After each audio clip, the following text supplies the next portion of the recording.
All right, good evening. Welcome back. It's Monday night, so you already know what time it is, and you can hear my Twitter just a dinging. That's all the alerts telling you that we are live. We're the Beast of the East podcast on the Bleav Network, also coming at you on y'all's conference network as well. Joining me, we finally have the full crew.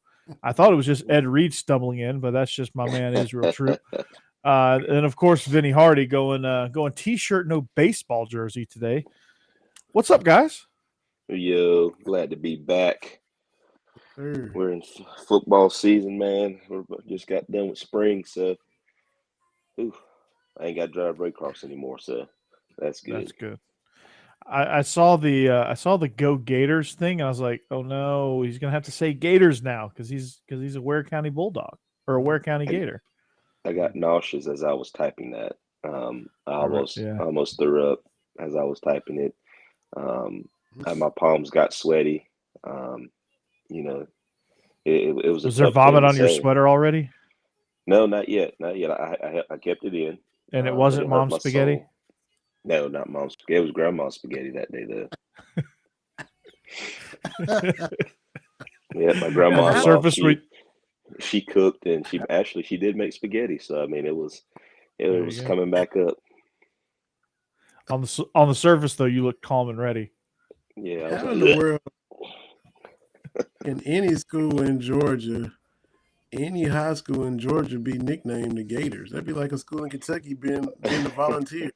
Well, Waycross is in the swamp. I'll give them credit. They are where Gators go to Florida. Okay. The Okefenokee Swamp and all that stuff's down there in Waycross. So it's a very fitting name for Waycross. Okay. My best friend's dad was in the lunchroom. It's a real gator that they stuffed and put in the lunchroom. There you go. It probably one of your booster club members probably killed it, and they probably renew it annually. No doubt. He's about 10 feet, something like that. He's a big one, and it's real. Like it's legit. Now, Israel, what I heard, and one of my best friend's dad used to be a principal down there before he retired. But what I heard is that every new coach has to go wrangle up the new live mascot and bring it in. I'm glad I'm not the head coach. There's a lot of things. Well, this year you're the offensive coordinator and assistant head coach, right? Yeah, pretty much the same thing I was here at Monroe. But I hunt. I do a lot of things, but that's a lot of water. You can't drink it all. No. I don't move that swiftly in water. Oh boy. Yeah, that looks fun. So I just want to let you guys know, the chat is available. So Russian Bots, Israel's back, so you can come talk to him. But we are brought to you by Betonline. Our partners at Betonline continue to be the number one source for all your betting needs and sports info. You can find all the latest odds, news, sports developments for NBA playoffs, Major League Baseball. We'll get to something in just a second on that. Fights and NFL futures. BetOnline is your continued source for all your sports wagering needs, including live betting and the fan favorite Vegas casino and poker games. It's really easy to get started. Head to the website or use that mobile device. Sign up or use your promo code Bleav to receive your 50% welcome bonus on your first deposit. BetOnline is where that game starts. So, Israel, Vinny, did you know that the Reds threw no hitter and then they lost?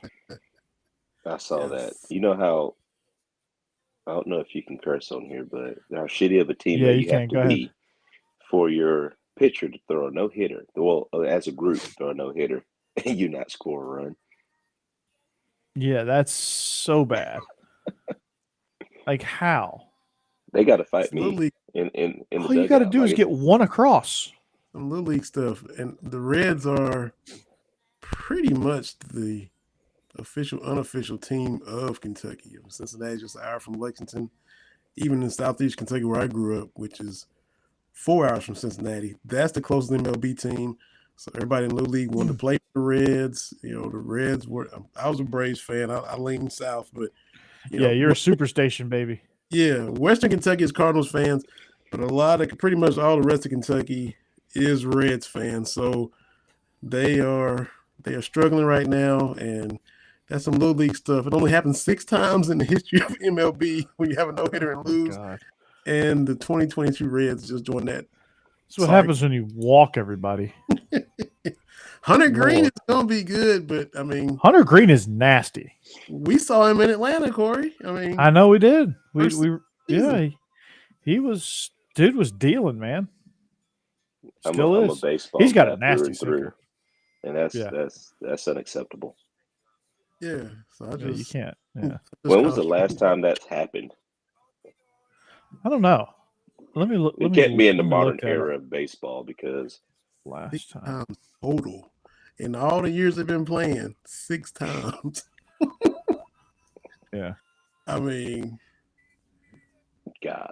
Now you're in the record books for being lost. Terrible. Yeah. That's beyond rare. Oh, here it goes. It's last time it happened is 2008 when Jared Weaver and Jose Arredondo of the Angels lost while holding the Dodgers hitless. With the Angels, right? As you said, Jared Weaver. Yeah. Wow. Cincinnati's accomplishment isn't an official no-hitter because its pitchers didn't go at least 9 innings. Man, that's selfish. That is selfish by the hitters. You guys out there dealing, you didn't even score a run. Just one. Play small ball. Just get, like I said, just get one across, and you're good.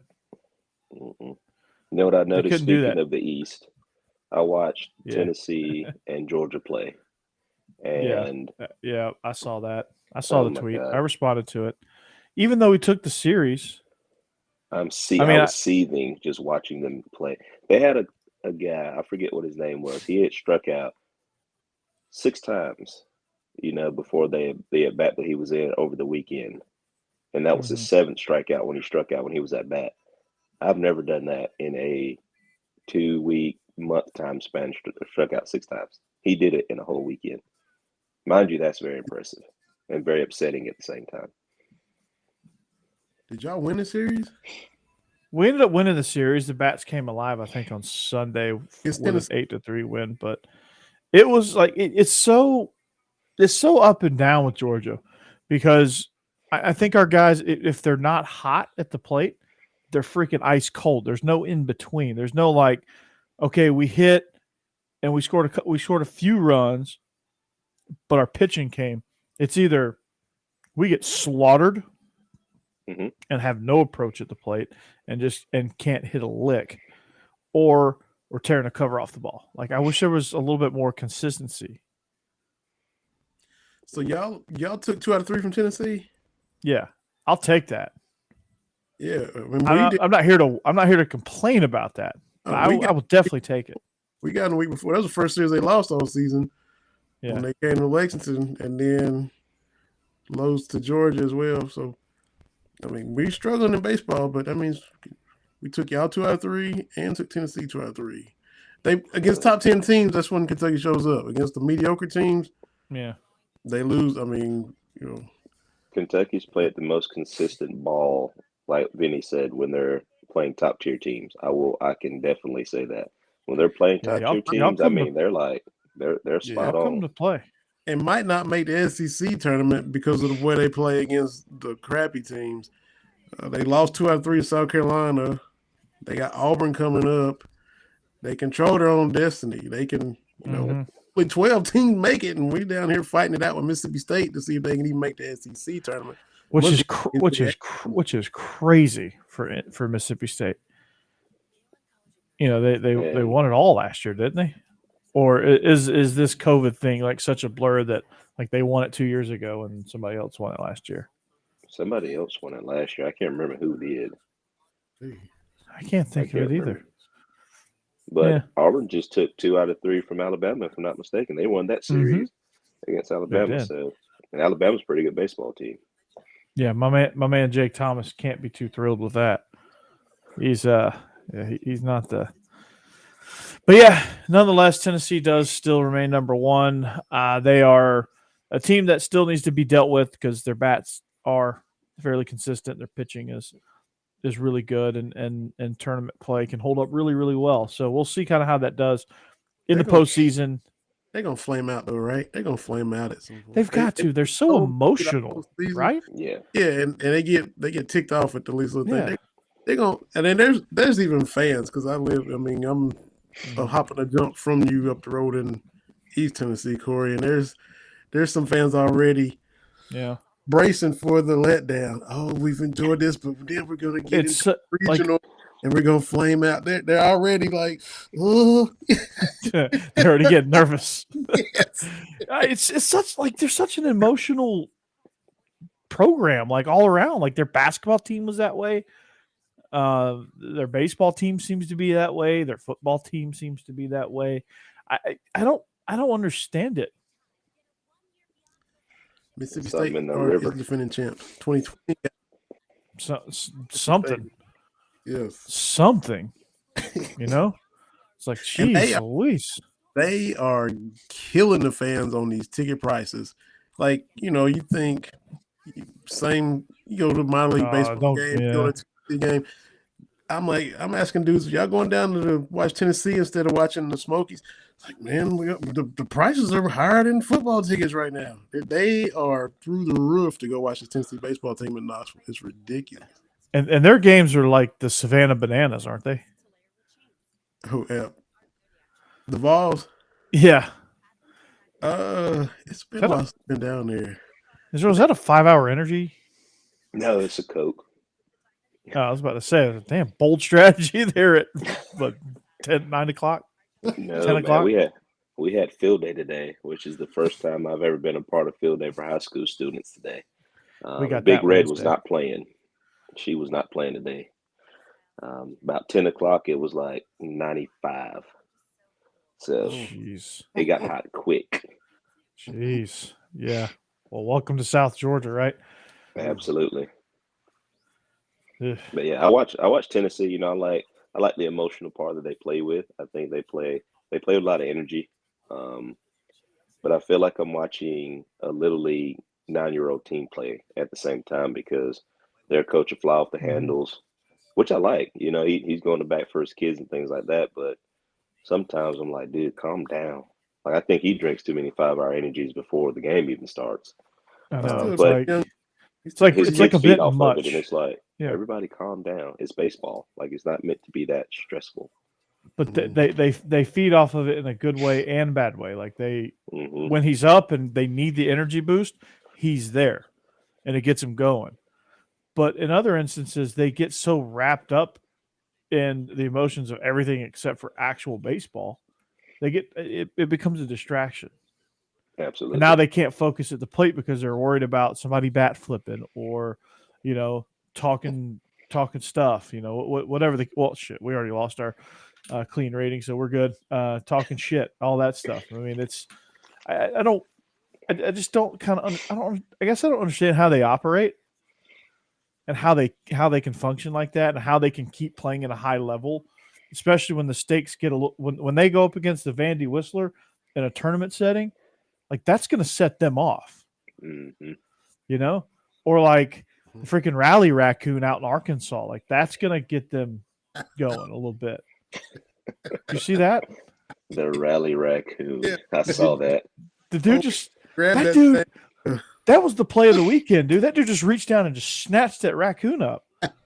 Like that raccoon, no glove, nothing. Paying attention. There's no way that raccoon was looking at him and he grabbed it. It was not a chance.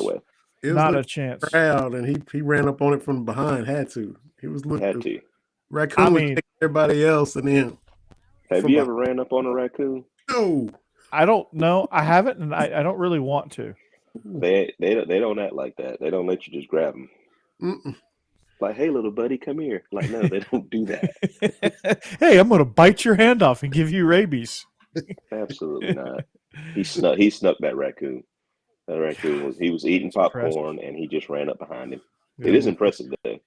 Yeah, that raccoon was on a popcorn high. I thought it was a badger at one point. I was like, wait a minute now. How in the world? But then I looked, I was like, oh, that's a raccoon. There's a big old raccoon there. Only in Arkansas. He was old. Right? He was an old man. It was an old raccoon. Must have been. He was just he was just chilling, watching the game. His spidey sense didn't go off. Yeah. Dude, that dude would have, like, I know my luck. I would have done the same thing and got my hand bitten off. There's just no way. Yeah. I'm not trying, though. I don't grab wild animals. Nah. Unless I'm going to go pick it up when it's laying down. When it's dead. And his heart's not beating when I go pick it up. Yeah, exactly. Like all those hogs you shoot, right? Don't you go hog hunting? Absolutely. So speaking of, all right, so I'm coming from Waycross last week, right? My last day, and I see a big black flashlight run across my truck. I'm like, what in the world was that? So I drive up a little bit further, and it is a legit 250 plus black hog that just crossed the road. Wow.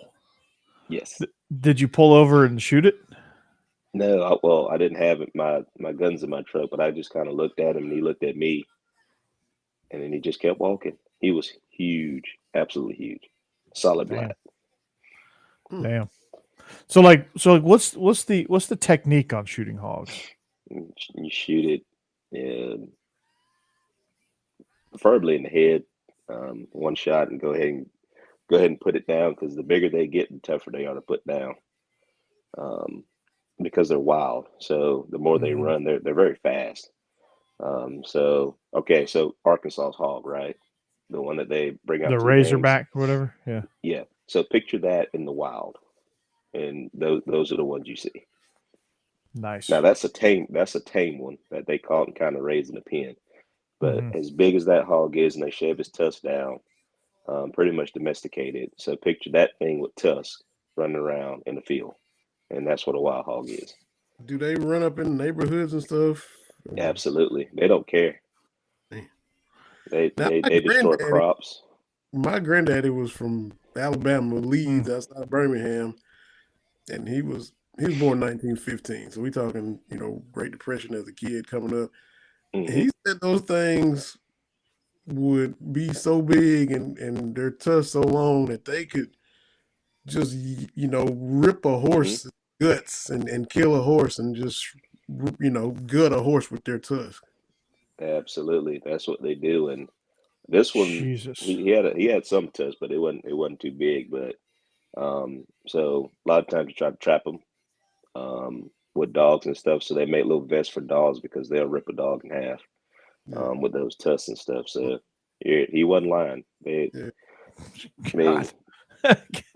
can be from about that big to about that big of tusks. And sometimes some are bigger, just depending on how old it is. But here's the thing. Here's the fun part.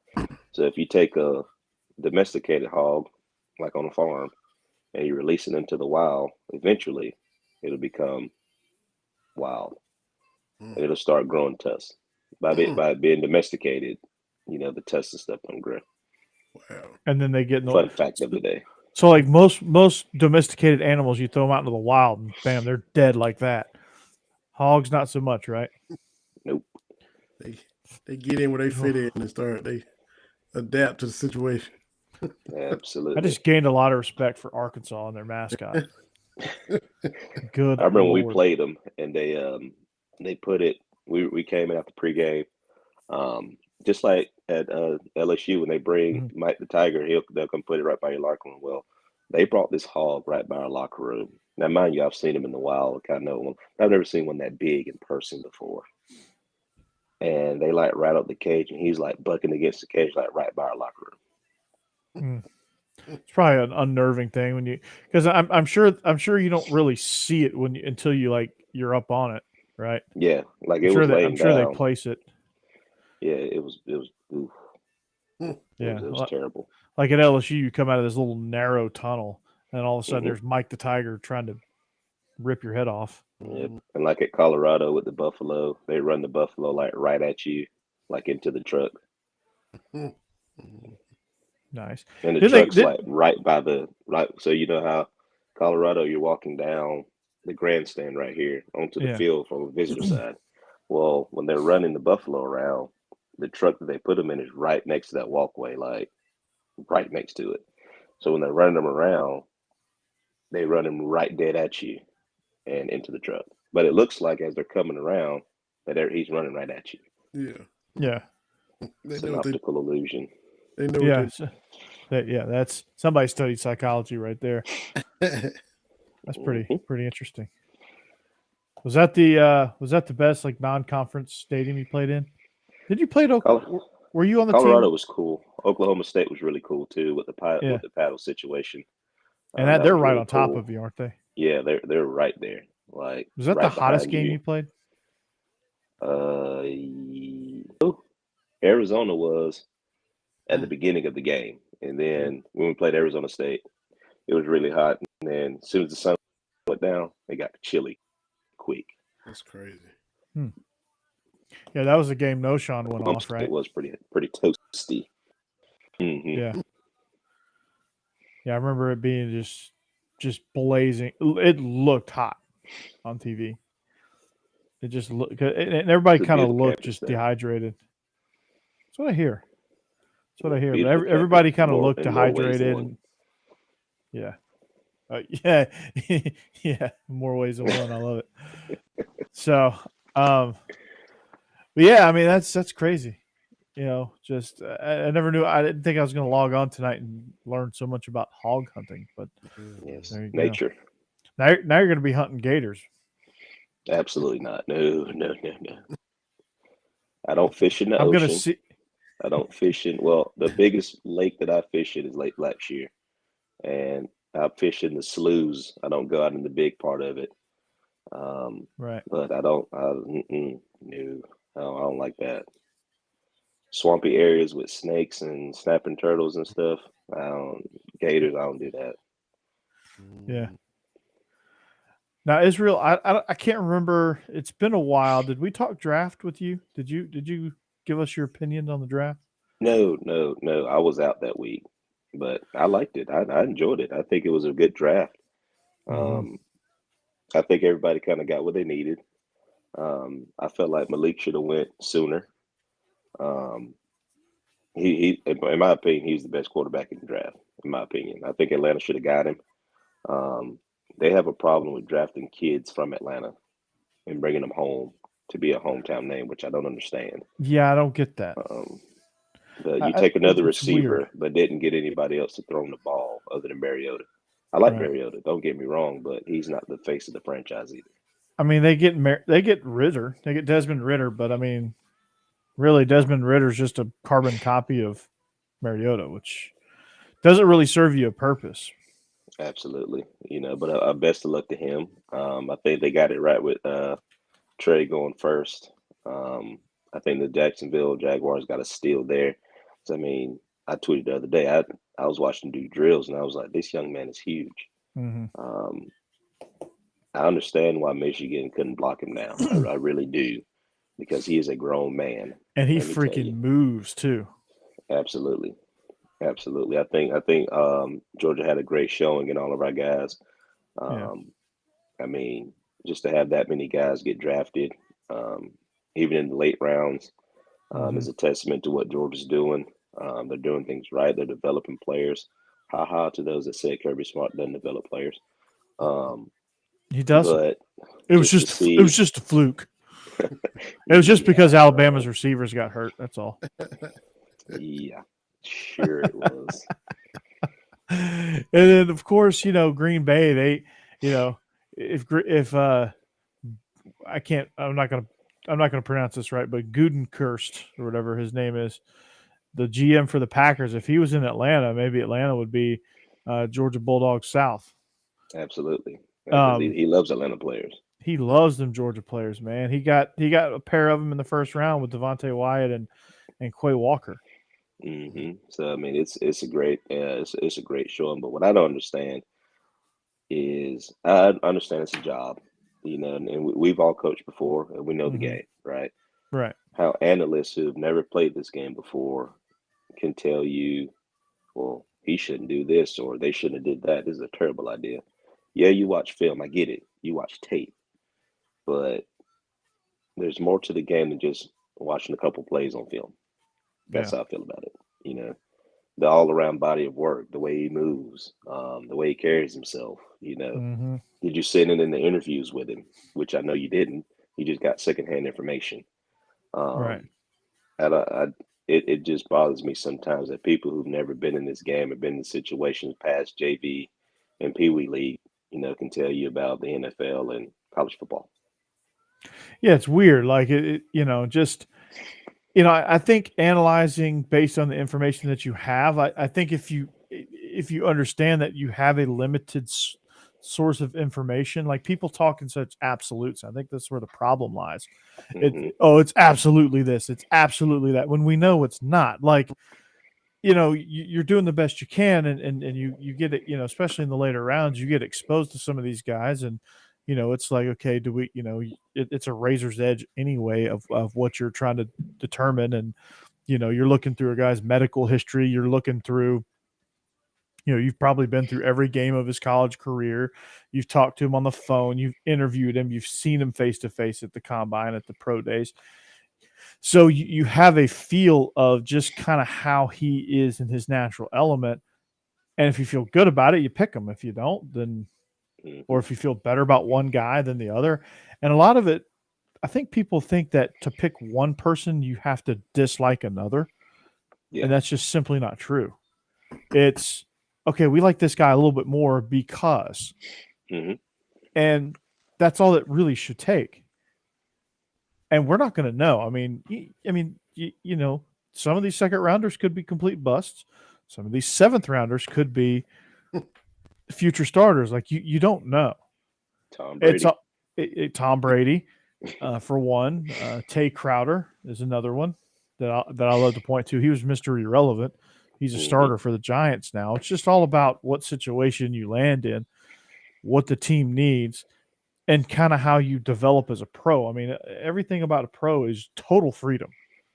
Like there is no regimented schedule like you have in college, right? Absolutely. And that's like me, Vinny being a basketball guy, and then me telling Vinny, well, he sucks at basketball. He can't do this. He can't do that. Well, how do you know? Oh, I watched 2 games. So, Joe Blowdown, in the office, leaked some information to me about him. Yeah. And then Vinny's like, nah, cuz that ain't how this works. Exactly. Now, I will justify anything I say about basketball with, this is my very undereducated opinion on basketball. Like, this is what I see. And then I'll let Vinny tell me, okay, no, this is what you should see. This is what you should look at. And there's an assistant basketball coach that played. He played Division III basketball, and he was like a student coach at MTSU. And he's still a young guy now. He's working at our high school. He wants to be a high school basketball coach, and I'm talking to him, and dude is freaking knowledgeable, man. I talked to him about Tom Crean. He's like, dude, Tom Crean is awful. So I was like, yeah, we figured that out the hard way. Yep. And I asked him about Mike White and what the difference was, and he's like, yeah, he's gonna play to your team's strengths. He's a good recruiter, and the most important thing is you guys will be relentless on defense is what he told me. Wow. So I was happy to hear that. I think that's a true statement from watching this Florida team play. Vinny, what do you think? What the Mike White skaters? Are you talking about? Yeah, Mike White skaters. Yeah. Yeah. I mean, they were still solid. I don't know if I was maybe thinking they would do more, but they were still better than I thought. Once you look at the record, and I still don't. Maybe Florida fans don't care because they're all they didn't care when they won back-to-back titles. Honestly. So it's just spring game football season, right? But so yeah, he's definitely gonna be an upgrade for you guys because Tom Crean's still living off of when he had Dwayne Wade at Marquette, and I think I would be an upgrade. They beat us in the Elite Eight, Final Four. That's 20 years ago. He's still, I mean, he had that. Then he went to Indiana, got the Indiana job. Didn't underachieve there. Y'all saw firsthand. I mean, you had Anthony Edwards, and it, Yeah. so he's had some players, and I mean, he's going to. Is he in Evansville? No, I think he went to Evansville. Just got hired at Evansville, and Yes, you can probably go and sell D Wade and Anthony Edwards and milk that for whoever. He'd be good at Evansville. Maybe so. Maybe that's the league and the level where he needs to be, because he coasted to some high profile programs for a long time, and just keep getting recycled, and people keep hiring, you keep taking a job and cashing the checks, and exactly. He milked it, man. You can't be mad at him. I know exactly. So, it's not his fault. People keep hiring him. Mike White is solid. He don't wow me, but that don't mean he's not gonna be good. That don't mean he's not gonna upgrade Georgia.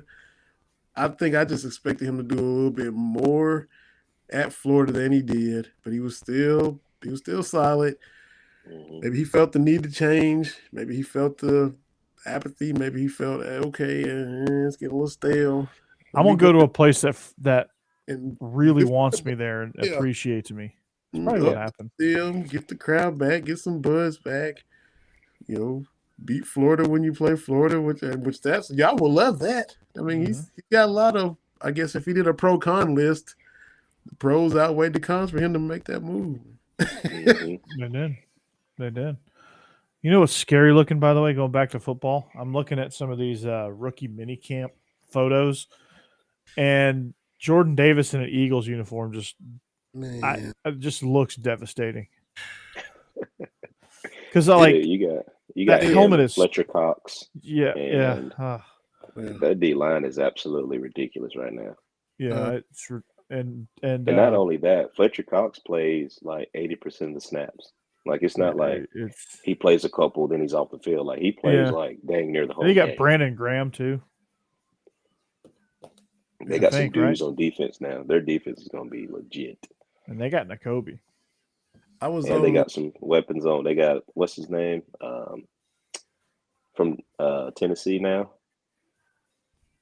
The receiver. AJ Brown. You're talking about the Titans. Yeah. I'm racking my brain thinking Vols. I'm like Vols. Okay, Vols. Who got the receiver? Velus Jones was go to Philadelphia. I was like, I thought he went to the Bears, but maybe I'm wrong. I was with you, Corey. I was like, yeah, Velus yeah. Man, I thought he went to Chicago. Jeez, guys. I know. Like, okay, maybe they engineered a trade. Okay, this is cool. Okay. I see where we're going here. Yeah. As a Cowboys fan, I wasn't thrilled to see Davis go there, and if they got somebody to throw Brown the ball, the Eagles made some moves. If Jalen can give him the ball and they can protect him, Dallas did nothing, absolutely nothing, and I'm so disappointed. Jerry Jones just needs to go in the office and write the checks. He doesn't need to be a part of anything else. Just write. Here's the thing: take a page from the Colts general manager or the owner, or whoever he is. Not the Colts, the Rams. The Rams. I thought Chris Ballard of the Colts did a really good job. He did too. But guess what the Rams do say? He said after they won the NFC, he said, give the trophy to Coach McVay because all I do is write the check. He tells me what they need, and I write the check. That's all I do. That's it. As an owner, that's what you do. Stan Kroenke or whatever his name is. Jimmy Johnson will still be there, but Jerry was trying to yank the trophy out his hand. Exactly. I mean, bro. They even said it at the beginning of like when Jerry bought the Cowboys. Jerry's like, now I'll take care of the business side, and Jimmy, he'll take care of the football side, and we're gonna build a dynasty here. And what ended up happening was Jerry was like, "Nah, I can't deal with the just the financials. I got to get involved in the football. I got an ego, and I got to feed it. Yep. So screw you, Jimmy. We're only going to win 3 Super Bowls instead of 10." Yeah. God. How was my Jerry Jones impression? Was it good? That was pretty good. That was actually pretty good. Jimmy would be the Bill Belichick of the NFL right now if he Jerry absolutely would just let him alone. Well, he may have gotten burnt out at some point, but because Jimmy's not really one that's going to obsess over. He's highly emotional, and he's going to obsess to the point where he's going to like burn himself out. That's true. And then he's like, for him to haven't come back since he left the Dolphins, that tells you that he's like, yeah, I'm good. I got a restaurant. I can go fishing whenever I want to. Yeah, I mean, you see that tan he's rocking? Shoot. You think I'm going to come back and coach football? No. Yeah, dude lives in the Keys, man. He's just making his Fox money. He's like, man, I just got to work like one day a week. Hang out with Howie and Terry and JB a little bit, kick it. Yeah. Much easier. I get to look at Clarissa all day. That ain't a bad gig. Not a bad gig at all. Not a bad gig at all. Speaking of people leaving their gigs, though, Drew Brees is like, yeah, I'm gonna leave my analyst job. I may play football. I may coach my son's teams. I may go be professional pickleball player. I may join the senior tour. Like, how do you go from like possibly playing football again to joining the pickleball tour? Bro, he bored. He bored, cuz. He is straight bored. God. You see, Tom Brady was retired for what, 3 months? 40 days or whatever, right? Whatever 40 days is. A month and a half. Yeah. He said he was at the house playing pickleball with his son and said, you know what? This ain't for me. Yep. See you later. Yeah, he had to go pick up the kids 2 times in carpool. He was like, this is it. This is the last straw. He probably got into it with one of the moms at school. PTA, man. He'll do it to you every time. I know. So one of the moms like gossiped about his outfit one time, and he probably was just like, yeah, you know what? I'm coming back. Oh, my God, Becky. Did you see him off the boat when they won the Super Bowl? He had to be carried. Oh, my gosh. Oh, my gosh, Rebecca. That was awful. Yeah, right. He was totally housed. He threw the trophy. Oh my God. What embarrassing behavior. Shh. I don't hear you come. Hi, Tom. How are you? You know how they Tom. Do. Yeah. Oh yeah. Of course. Oh boy. Hey man, did y'all see? Well, first of all, let me give props to Kentucky women's track team. 4x400 relay team just set a collegiate record at the SEC championships. Again, they're good. They're pretty good. And this, let me give them all love real quick. Abby Steiner is the main star. Y'all just Google her. She ran the third leg in 48.8 seconds. And I mean, Google her running the 100 or the 200. Google Abby Steiner. She is killing it. She is smoking everybody. But Abby Steiner, Karama Davis, DeJure Miles, and Alexis Holmes were the 4. So props to Kentucky track. And speaking of Atlanta, Ryan Howard, first week as a rookie, Eastern Conference Player of the Week. They're 3-0. She is killing the game in the WNBA. So gotta give Ryan Howard her props as well. The Atlanta Dream. Moved up to take her, traded up to get her. And I think they won 22, 23 games in the past 2 years. They're already 3-0. And she's averaging about 21 a game and just doing all the same stuff she did at UK, just versatility, assists, defense. These girls are taking it right at her, trying to take her to the rim, and she is Mutomboing veterans coming at her, just emphatic blocks, and then looking at him like, what you trying to do? She's hooping already. She is killing it. So props to Ryan Howard. Everybody's kind of seeing what we saw for the past 4 years. It is amazing what happens when Atlanta drafts good players. They actually start winning. I know. The Braves did it. It's crazy how that works. Yeah, it's ridiculous. The Hawks are about to trade for Ben Simmons. Vinny, what's your opinion on Ben Simmons? I think he's scared to play basketball. Let's hear it, Vinny. Come on now. Give me something good. Ben Simmons. Okay, so honestly, now he go off on it. SEC guys, he was at LSU and all that hype. He didn't even get them to the tournament. That was the first red flag. You can't even lead your team to the big dance. That was red flag number one. He still went number one in the draft and all that, and still got paid. And then a couple years later in the playoffs, we see him not want to. He's been kind of coddled, been kind of babied the whole way. But when he didn't get LSU to the tournament, I was like, come on, man, that's what's really with this pitcher, because you can't put him on your back and you can't carry him. That was, I mean, he doesn't have the fortitude to do so. Yeah. I mean, so that was the first red flag, and it's just. My thing is, how do you not want to play? You got the Chuck Knobloch issues. I'm scared to shoot. Knobloch couldn't throw it to first. Remember we played for the Twins? Yes. So now it's just a mess, man. It's just it's a lot going on with Ben, and I don't know if he'll ever can come back from it or not. I don't know. No. How do you not want to play in the league this day and age? How funny was it? How funny was it? They traded Harden to Philly for Simmons, and the whole second half of that game where they got knocked out, James Harden didn't shoot. He's like a volume shooter and a gunner, and he did the same thing as Ben Simmons. You trade a dude that don't shoot, and the dude you bring in quit shooting, which was they're just both of them. Harden and Ben Simmons are two of the most mentally enigmatic. Dude. Exactly. And then you had the Nets, who are the number one seed in the East. They go down because they're built on a house of cards with Kyrie and Durant. Those are two of the most emotionally unstable basketball players. But how about the Suns last night? Oh my goodness. Getting 40-pieced.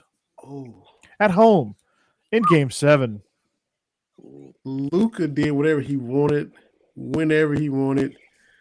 He was laughing at the crowd as he was making shots, flexing on them, posting dudes up, shooting threes over the centers, posting up. Whatever. You put a guard on him, go straight to the block. Put a big man on him, let me bring him out. And just whatever he wanted. I think they got Coach 30 before the game was even over. I think he was in the midst of making that video before the game was over. I think he released it. He did it as Charles Barkley. I was like, Pat Beverly and Paul are going to come to blows. I can't wait to see it. I can't wait. Mm-hmm. Beverly's been talking trash and didn't even do nothing. Yeah, he did absolutely nothing to help. But you want to talk? Come on, cuz. They had him on First Take and everything today. He was making the rounds on ESPN, just throwing all kind of shade at Chris, because it was. I mean, Chris didn't do anything. They were down 40 before Chris Paul made his first bucket, though. And one thing about basketball now, there's no dominant player in basketball now. It's a group effort now. No player is gonna just take over. He's got to have some support. You know what I mean? Not like Mike, he take over for the Bulls, and Shaq was take over in his prime in Orlando and then with Lakers, and then he got Kobe, which helped him, and then you got Charles Barkley and all those guys. You know what I mean? So now you need some help, and when that help ain't helping you, now you about to get beat. That's what happened with Milwaukee. As good as Giannis is, he had no help. Chris Middleton was hurt. He got hurt at the end of the first round, and it caught up to him because there wasn't a Robin to his Batman, and he just kind of ran out of gas. He was missing layups at the end. He was missing easy buckets. You just couldn't do it. Yeah. And then Boston, you had Jason Tatum, Jaylen Brown. They're hooping. I hate Tennessee. I don't like the Celtics. But Grant Williams scores 27 for Boston yesterday. Talk about having help. Nobody saw that coming from him. Dude hit 7 threes yesterday. And that helps. Yeah. That helps. Al Horford coming off the bench. He making Grandpa Al. I ain't heard Al since he was with Atlanta. I know. All of a sudden, he in the playoffs. Open. Just balling out. Yeah. Staring He's down like, Giannis like, what, little boy? Welcome to the league, rookie. It's basically what he was saying. He's like, you were in diapers over in Greece, and I was jamming on folks in the NBA. Hey. Get on my level. Yeah. Right. And you got Jimmy Butler saying, James Harden better than me. I was like, dang, Jimmy. Yeah, Jimmy's on. He's on a rampage too. This is going to be Celtics Heat. I think is going to be a great conference finals. It's going to be like it was in, what was it, 2012, I think it was, when you had like Chris Paul, they were still mad at Ray Allen, and them and the Heat were going at it. Yep. It's going to be that kind of matchup again. Yeah. Okay. Yeah, that's gonna be a lot of fun. Lots of fun. Hey, did y'all see this? Are y'all gonna potentially? You might be about to bring this up, Corey. I'm not trying to run ahead. Hey, go ahead. Are y'all potentially about to be coaching against Dan Mullen? Because according to the AJC, he will serve as a contributing resource to Lake Oconee Academy's football program in Greene County, Georgia. The school confirmed this yesterday. So he goes from coaching Gators to being a contributing resource to Lake. It's a hell of a retirement plan. Oconee Academy. I don't know. In Greene County, I don't know if that's close to y'all or not. They're going to y'all schedule or anything. That's near Athens, actually, which is northeast Georgia. But I don't think he'll end up coaching there. I think they're just asking him questions, and somebody saw him up there and they're like, oh, he's coaching here. He's like a consultant for this high school now. That's what he's doing. Yeah, he's director of football operations. Yeah, he like Butch Jones for this high school. That's what he do. He holds the trash can up. Pretty much. I mean, they have the same coaching yesterday. Coach Mullen's knowledge and experience in the game of football are world class. Lake Oconee Academy AD Chris Ingalls said, "We look forward to him sharing this with our coaches and student athletes. He will offer tremendous insight and guiding direction into the building of our young program, especially in the areas of offense and quarterback development." First of all, that all that says in that whole entire line was, look, your son's pretty good at football, and we really want him to come here. Will you please let him come here? We'll kind of let you, come in and stuff. That's basically what that meant. We'll let you come too. Because you got North Oconee, who is pretty sporty at football now. Yeah. Oconee just got a new football coach. So Athens Academy, who's on the up and up now. So all those schools around Greene there. County didn't. Where did Ogletree end up? He's up there somewhere, isn't he? Is he at Greene? No, he's not. He's at Greensboro, right? He's at Greensboro, if I'm not mistaken. I mean, they're decent. But yeah, I saw that. But I think it'd be cool, to have like Dan Mullen come in. Obviously, he's got a good head on his shoulders, kind of tell you how, do things. But if you take a college coach and put him in a high school setting, he would lose his mind. Mm-hmm. Case in point, Morris has now left Texas because I'm telling you, you go from not having to worry about school and students and tracking all that stuff. Now you're the head coach and you have to. Now he's entering grades at Infinite Campus. He's like, nah, screw this. My boy said, this ain't for me. I got to go. He's like, man, I can't be grading these tests, man. He's like, I had to give some kid detention the other day. Not for me. Go to faculty meetings. Yeah. He ain't about that life. They're calling me Mr. Morris. What is this? What is this garbage? Do they call you Mr. Troupe? No. Do they like you're at a faculty meeting, they're how they just call everybody Mr. and Mrs. It's just so weird. The only people that do that, like the counselors do, and I love them. Our counselors are great, and they'll slip up sometimes and be like, "Hey, Mr. Troupe." I mean, but then they'll catch themselves and say Coach Troupe, But I've never been called like Mr. Troupe, and it sounds weird. It's like so weird when they say it. I'm like, Troupe. They're in Mr. Troupe's room. I was like, it makes the skin crawl. It's like, no. Mr. Troupe is my grandfather. It's not me. Yeah. Yeah, they call me like there'll be kids that call me Mr. Burton. I'm like, no, like no, don't do that. I correct them. I straight up correct. I'm like, don't do that. Yeah. No, that's like calling me by my first name almost. It's like, hey, bro, hold on. Yeah, you might as well just call me Corey at this point. Yeah. Man, but, I had a student the other day call me by my first name, and I've never been more mad at a student before. And I was like, who are you talking to? Because they do it, like the TikTok challenge or whatever. It was like, call your teachers by their first name. And I had a book in my hand, and it was like this close to being thrown at his face. But I caught myself, and I was like, who are you talking to? Is there another Israel in the room? Yeah, I didn't think so. And because I like looked around, I was like, I'm pretty sure I heard somebody say my name, but I'm not acknowledging it because nobody calls me that. Except my mom. Yeah. And my wife when she's mad at me. Right. Israel. Those are usually the only times I get called by my first name. Exactly. Israel. That about right. Yeah. Makes my skin crawl. Yeah. Time to do it. Who? Say what? I have friends that didn't know my first name was Israel. Because they call me Troupe so much. They thought Troupe was my first name. Oh, wow. That is funny. When I pick up food, I never tell them my first name because they never say it right. I just say T. How do they screw up Israel though? No, my last name. They were your last name. Troupe.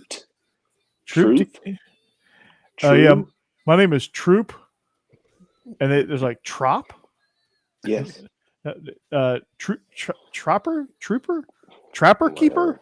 What? Oh my Jesus! It's like that scene from Dumb and Dumber. It's like starts with an S. Slippy, Slappy, Swanson. Oh, it's right here in the briefcase. Samsonite. I was way off.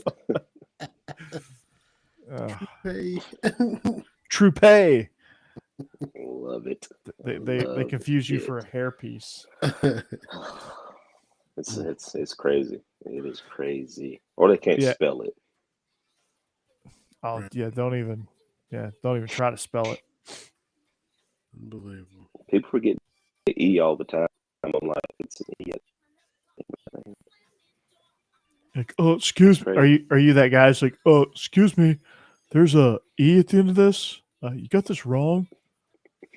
You must fix this right now. I forgot. So like Ben, I was doing something the other day and they forgot to put the E on the end of my name, so E at the end. Troopy. So like Ben Troupe, are y'all related? Yeah, that's my cousin. Like legit, that's for real. That's my cousin for real. Yeah. It is okay. I was like, this just made me wonder. Since we talking about it, I might well ask him. I mean, he's gonna be like yes or no. Yeah. That's my older cousin from down the line. You don't really know your cousins until the family reunion. And you're like, hey, I know you. I watch you on TV. Mm-hmm.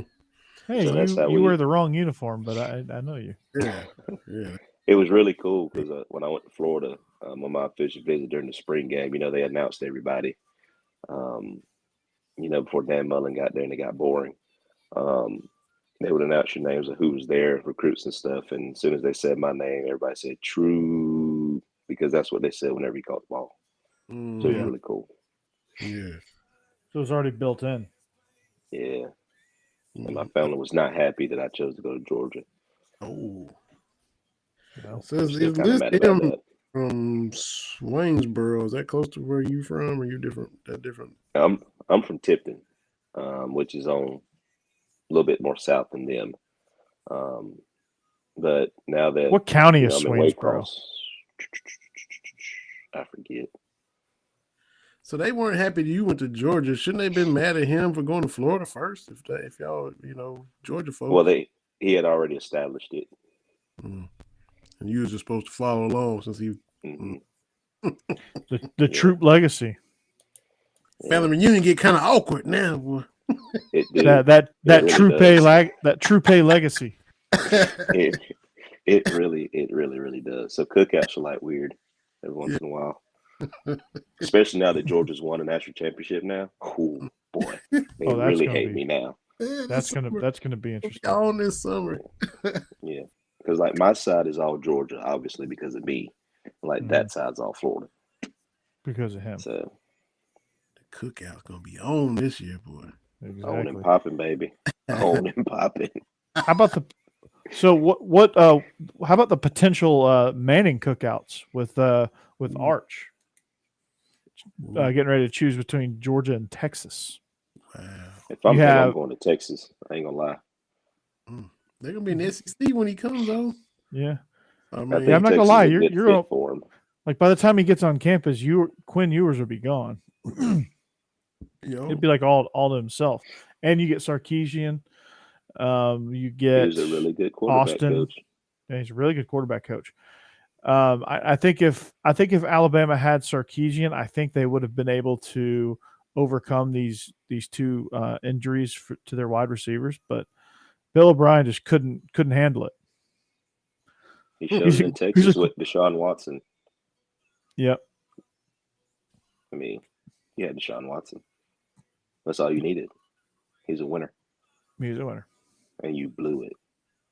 Not only offensively, but defensively as well. Because let's all be real. All head coaches have a hand in the defense as well. Like you may give the keys to the DC, but I mean, you're in the meetings. Mm-hmm. You got J.J. Watt. You know what's going on. Come on, bro. Like, come on, bro. You wasted J.J. Watt in his prime. Yes.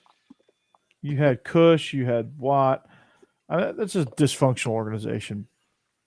You know, when you trade DeAndre Hopkins, you're like, oh, let me trade DeAndre Hopkins for a bag of sunflower seeds and a jugs machine. Mm-hmm. You had Foster at running back. I mean, Foster couldn't stay healthy. Foster couldn't stay healthy. He couldn't be on the field. You wasted him during his prime. That is true. You wasted him during his prime. You trade for a running back that's had one good year and one healthy year, and he ends up being the third string, and now he's cut. I think he got cut. Like, that's how bad. But then again, DeAndre Hopkins just got popped for PED, so what can you do, right? Yeah. But yeah, I mean, DeAndre doesn't look like he lifts a weight. You know, some dudes just like DK Metcalf, you're like, that guy loves the weight room. You look at D-Hop, you're like, does he even go to like workouts? Well, did you watch the Hard Knocks with the Texans?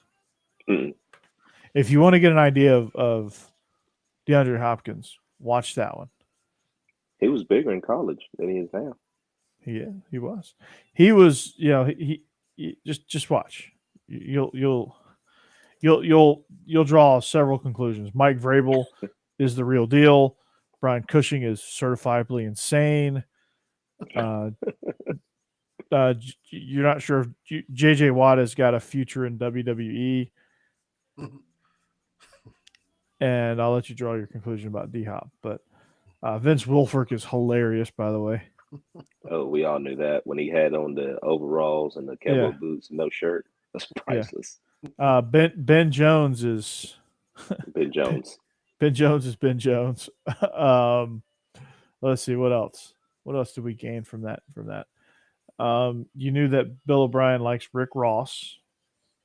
Yes. Is that the one where D-Hop got into it with D'Angelo Hall?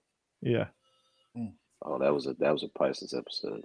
He beat D'Angelo Hall too, physically. Yeah, he beat him, and then he broke his ankles literally. Yes. And he's like, I fear God, bro. I fear God, bro. He just kept saying that over and over and over again. I fear God, bro. Yeah. It's amazing how, speaking on that topic, because I've mainly talked to y'all about this too, is like the veterans feel like the young kids should like bow down to them. You know what I mean? But it's a respect factor. So like Tannehill and Malik, of course I'm not going to give him all my secrets, but I'm going to look out for the young man when he gets to the NFL. Because like you said earlier, Corey, there's no schedule. Like there's no, all right, we they're not going to send a GA to come wake you up or anything. Like, no, they're not. How you not mentor a young kid when I know you're a mentor? You know, they're going to send the assistant GM to cut you. Is what they're going to do. Yeah, please turn in your badge at the end of the day. Yeah, your key card no longer works. You know, and that's like in anything you do, like mentor the young kid. You know, without Corey, I wouldn't know about this podcast situation. You know, he'd be like, "Oh, here you go." Right. You know, yeah. I wouldn't know about anything about this. I mean, you know, technically, what he said was right. Like technically, from a competitor standpoint, I understand. Yeah, it's technically it's not my job to mentor you, but morally, I'm going to. Morally, yeah, because if by me mentoring you, I'm actually helping myself too. Yeah. Because like the best way to lock in information is to teach it. Yep. You know, like, you know, there's a reason why Jason Garrett is so good at some of the things he does, because he was Troy Aikman's wingman for forever.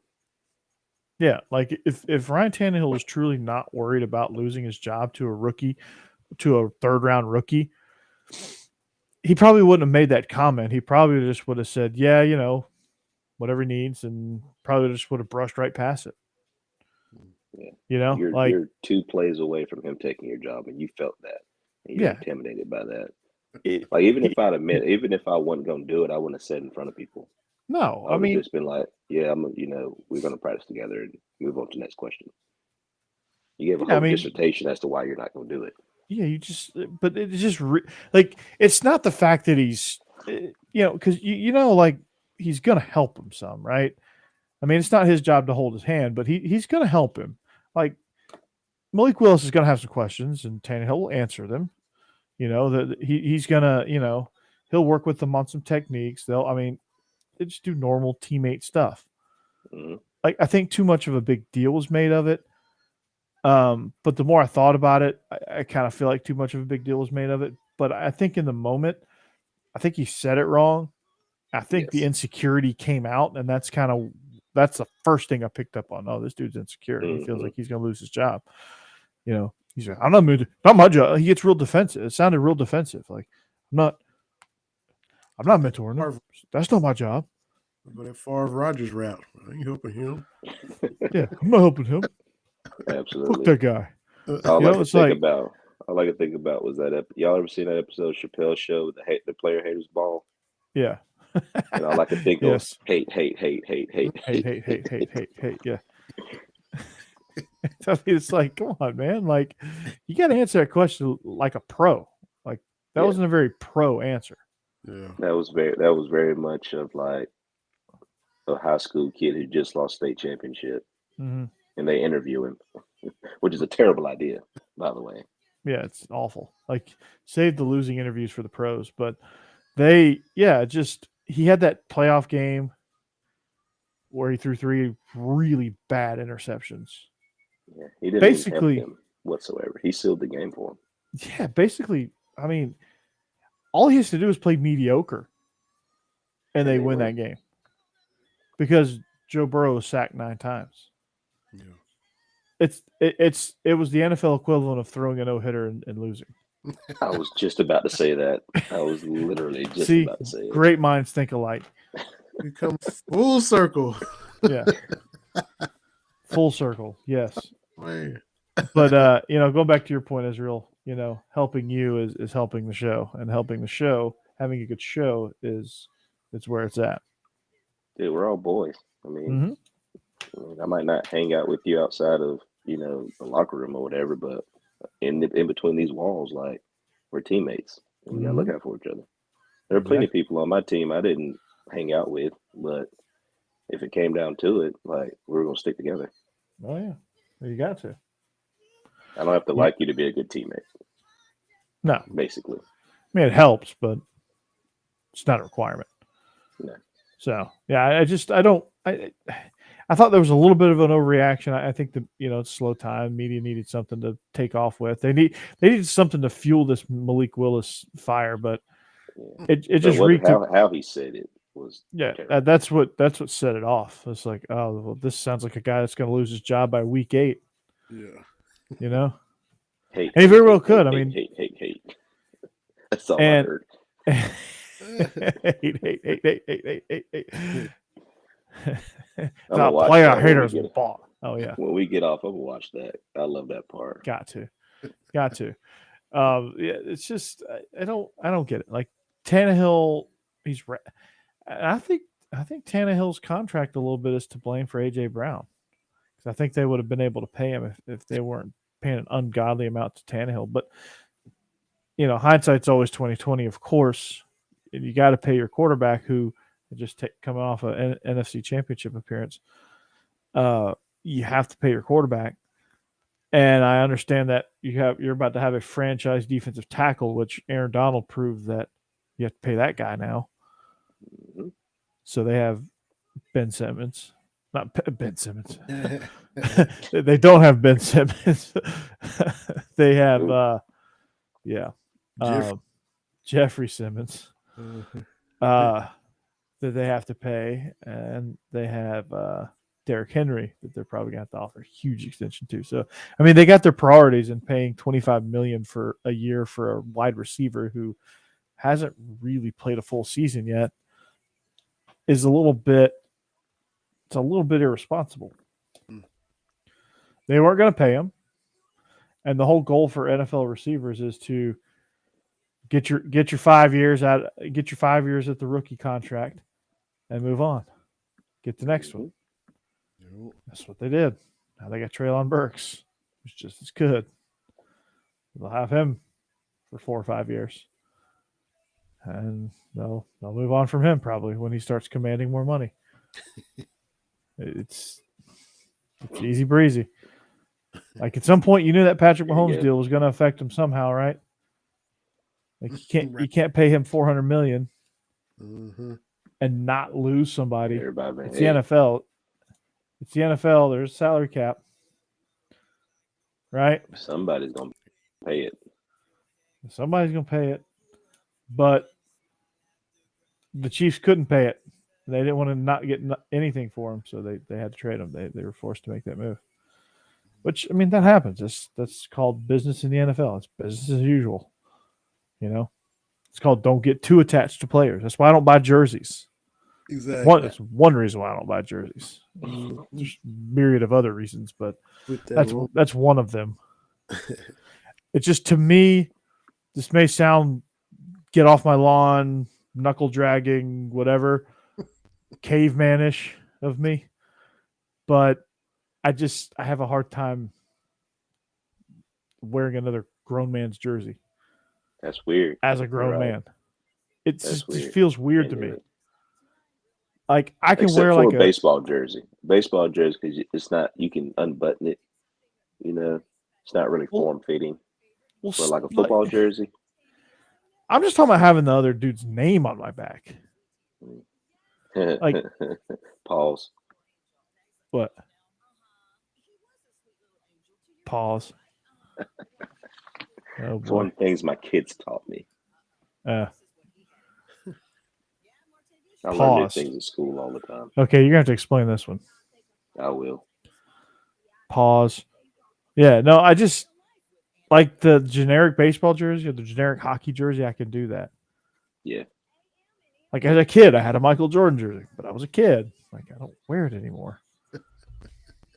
Those are facts. Those are big facts. I totally agree with that. Like I just could, like seeing my peers wearing a Jeff Francoeur jersey was befuddling to me, because Jeff Francoeur and I are the same age. Yeah.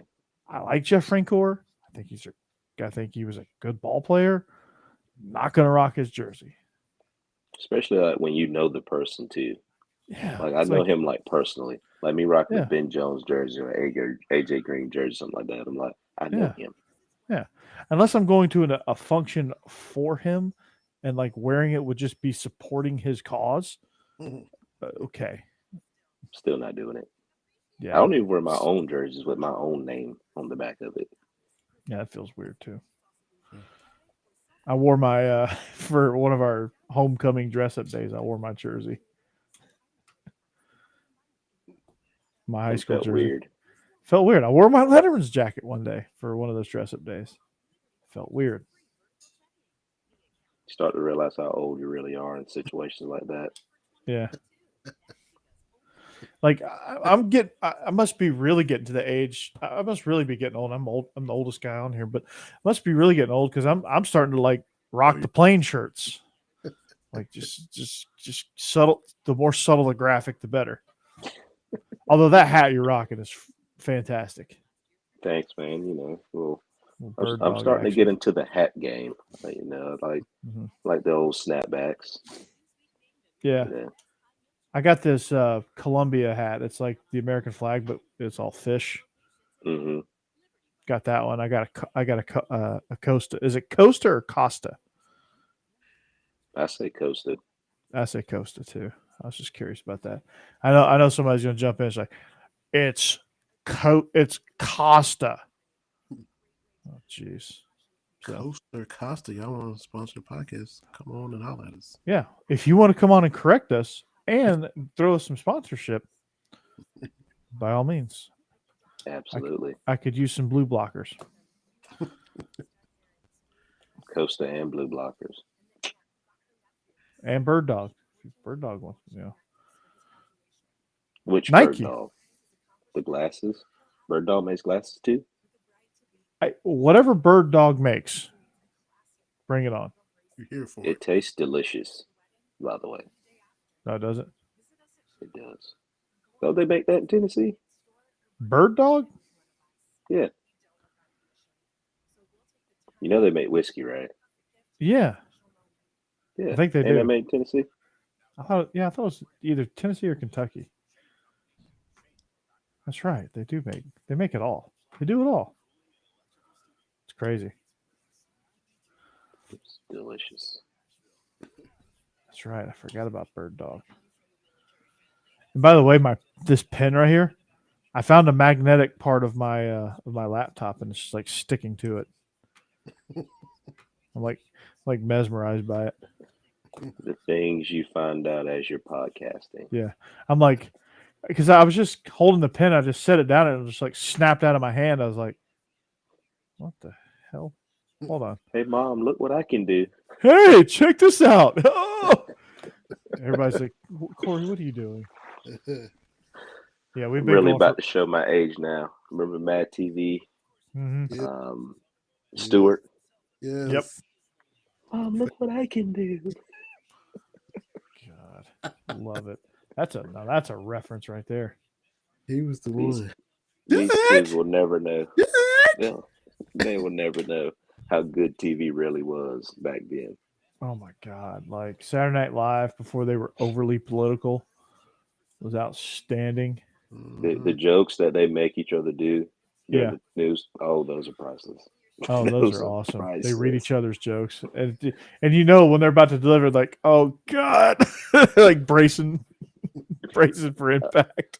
Oh, it's funny. I saw a TikTok today. This girl forgot her ID. Yeah, and it was like the Mentos commercial. You know, Mentos is full of life, blah blah blah. Mm-hmm. And she pulled out a Blockbuster card and showed it to the bouncer. He let her in and said, "You must be old." Yeah. You're definitely old enough. That's awesome. I challenge you to go ask your kids tomorrow what Blockbuster is. Oh yeah. I dropped a Sam Goody on somebody the other day. Oh boy. I dropped a Blockbuster music on somebody. You remember those? Mm-hmm. Yeah, those are awesome. But guys, we've been going for about an hour and 15 minutes. That is a very throwback. We're going for about an hour and 15 minutes. Israel, you're in the process of moving. When does school end for you? Friday. Oh, y'all are done Friday. We're done Friday. Oh wow. Well, the kids are going. You know, I have to go for like a day the next week, but we're done. Yeah. The seniors are going. See, we got exams next week. Ooh, that's terrible. Yeah, must be nice. Yeah, we graduate. We graduate Friday.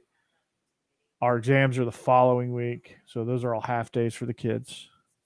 Oh God. Yeah. But y'all get a lot of holidays in between, though, don't you? Y'all start early, then get like weeks of like fall break stuff like that. Yeah. See, I would rather start like on time and then like cut out the breaks in between so we get out earlier for summer. Yeah, I know the breaks are nice, but at the same time, it's like because I don't want to be here in the middle of June. Yeah, they were much needed this year, but normally I'm like, yeah, you can have the breaks. Just give me spring break and a couple snow days, and we're good. What's the weather up there for y'all now? Oh, it's hot. It's been in the 90s last few days. Yeah. It was a brisk 97 today. I'm sunburned. I can't believe my face is not sunburned. I went to the pool yesterday for like 2 hours. I'm roasted. You know, it's not fun. Turkey hunting, and it's 92 degrees outside. That's not fun. Because you have to wear all the stuff, don't you? Mm-hmm. Yeah. Mm-hmm.